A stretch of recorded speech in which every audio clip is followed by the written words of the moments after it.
CEO 리포트 3월 3주차. 안녕하세요. 웰스기업연구소 이수민 연구원입니다. 오늘은 지난주에 이어서 법인세 신고 시 유의사항과 절세 방법에 대해서 더욱더 알아보도록 하겠습니다. 잠시 후에 시작하겠습니다.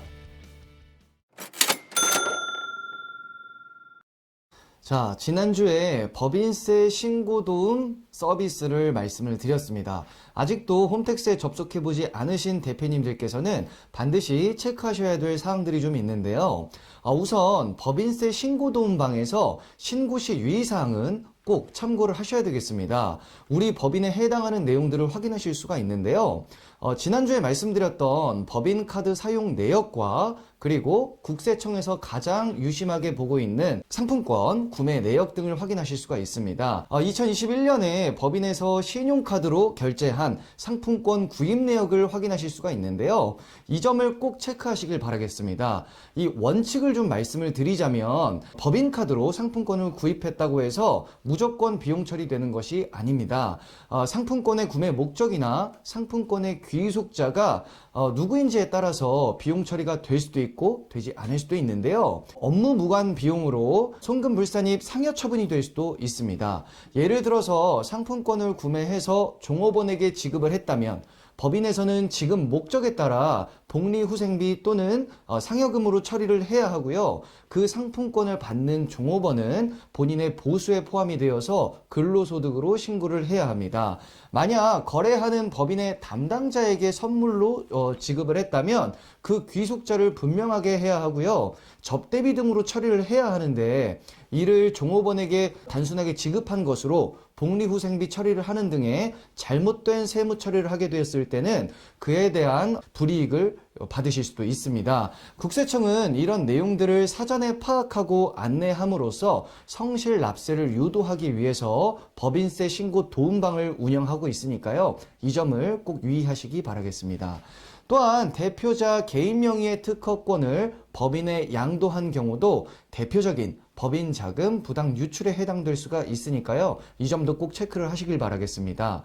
국세청에서는 이 경우 법인 소유의 특허권을 대표이사가 편법으로 등록하고 이후 법인에 다시 양도함으로써 부당하게 법인 자금을 인출했다고 보고 법인세를 추징하는 등의 조치를 취하게 됩니다. 잘못된 컨설턴트 분들의 이런 얘기들에 혹하지 마시고 반드시 전문가와 함께 상의하시길 바라겠습니다. 자, 이제 제가 개략적인 설명은 좀 도와드렸습니다. 이제는 웰스기업연구소 정우일 소장님을 모시고 이 법인세 신고 시 유의사항에 대해서 조금 더 자세하게 알아보도록 하겠습니다. 안녕하세요. 웰스기업연구소 정우일 소장입니다. 네, 설명 잘 들으셨겠지만 법인세 신고할 때 또 주의사항이 있습니다. 바로 절세를 받을 수 있는 것들을 뻔히 보면서도 놓치는 경우가 있을 수 있는데요. 아무래도 12월 결산법인이 대한민국에서 94% 정도 되다 보니까 이런 일이 몰려서 그런 문제가 생길 수도 있습니다. 그래서 전적으로 세무대리인에게 의지하지 마시고 대표님께서 꼭 체크를 하셔야 되는데 법인세 신고 도움방에 들어가면 이 내용들을 체크를 할 수가 있습니다. 그래서 꼭 법인세 신고 도움방에서 체크를 해 주시고요. 그 다음에 제가 몇 가지 더 지난주에 의해서 말씀을 드리도록 하겠습니다. 자, 첫 번째는 연구인력 개발비입니다. 근데 이 연구인력 개발비 같은 경우는 다들 아실 겁니다. 그리고 워낙 많은 컨설턴트 분들이 오고 가면서 R&D 관련한 세액공제 얘기하고 연구소 설립에 관한 얘기를 아직도 하고 있을지 모르겠습니다.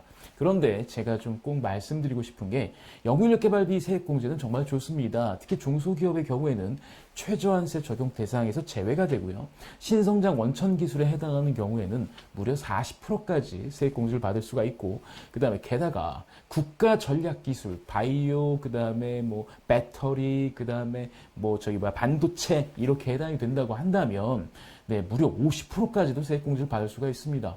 그리고 중소기업은 또 최저한세 적용 제외니까 거의 세금을 안 내실 수가 있는데 이렇게 많은 베네핏이 있다고 한다면 거기에 대한 검증도 가혹하겠죠. 저희 웰스기업연구소에서 얘기하는 CU 리포트에서 몇 차례 말씀드렸지만 네, 이 연구인력 개발비 같은 경우에는 이제 사후 검증이 상당히 중요하시고 연구노트 작성 꼭 필시하셔야 되는 거고 그 다음에 좀 약간 내가 좀 꺼림칙하다라고 한다면 차라리 법인세 신고 기간 전에 이 사전 심사를 신청하시는 게 오히려 더 유리할 수가 있습니다.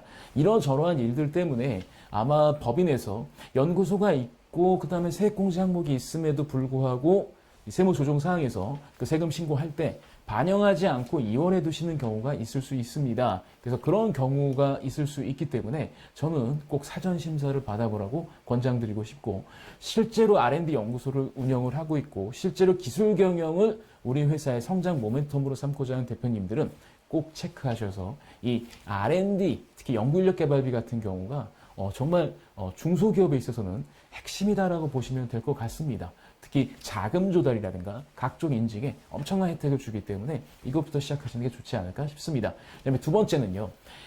성과공유 중소기업에 대한 얘기입니다. 저희 웰스기업연구소 준비한 CEO 리포트에서 그동안 몇 차례 말씀을 드렸습니다.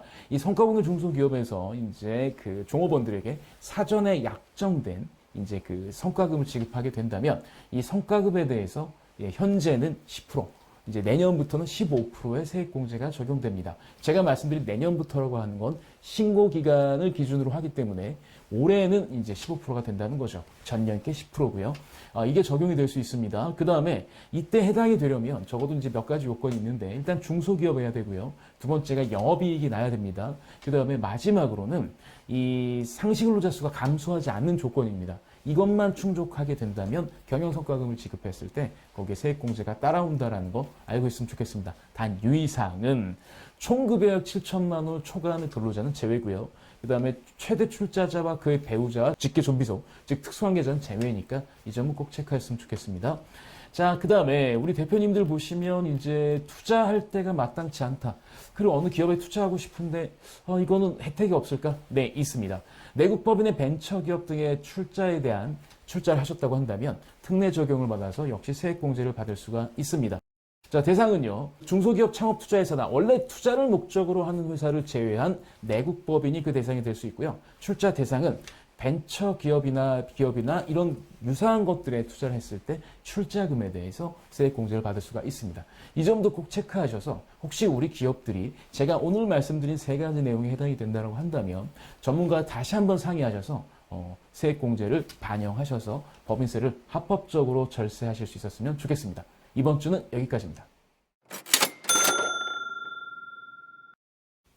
이번 주 저희가 준비한 소식은 여기까지입니다. 저희 웰스기업연구소는 중소기업의 성공을 위해서 항상 최선을 다하고 있습니다. 좋아요, 구독, 알림 버튼은 저희가 컨텐츠를 만드는데 많은 도움이 됩니다.